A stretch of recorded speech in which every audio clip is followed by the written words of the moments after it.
మరి ఈలోపు గత 2 సంవత్సరాల నుంచి సిపిఎస్ కింద రాష్ట్ర ప్రభుత్వం కట్టాల్సిన కాంట్రిబ్యూషన్ డబ్బులను కూడా మీరు కట్టకుండా దాన్ని దారి మళ్లిస్తా ఉన్నారు.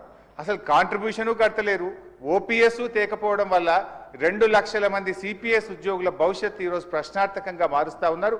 దయచేసి సిపిఎస్ కాంట్రిబ్యూషన్ కట్టండి, ఓపీఎస్ విధానాన్ని ఇచ్చిన మాటకు కట్టుబడి తక్షణమే అమల్లోకి తేవాలని చెప్పి మీ ద్వారా కోరుతున్నాం అధ్యక్ష.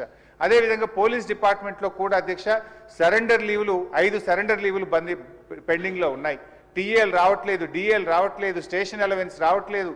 మొన్న ఒక జూబ్లీ హిల్స్ ఎలక్షన్ ఉంటే యూసఫ్ కూడా బటాలియన్ మాత్రం సరెండర్ లీవులు టీఏ డిఏలు ఇచ్చిండ్రు. రాష్ట్రంలో 1,00,000 మంది పోలీసులకు సరెండర్ లీవులు టీఏలు డిఏలు రాక ఇబ్బందులు పడతా ఉన్నారు. దయచేసి పోలీసులను కూడా ఆదుకోవాలని, గతంలో నేను ఫైనాన్స్ మినిస్టర్గా ఉన్నప్పుడు ఎప్పటికప్పుడు సరెండర్ లీవులు టీఏ డిఏలు ఇచ్చాం. ఈ ప్రభుత్వం వచ్చిన 2 సంవత్సరాల నుంచి పెండింగ్లో ఉన్నాయి కనుక వాటిని విడుదల చేయండి.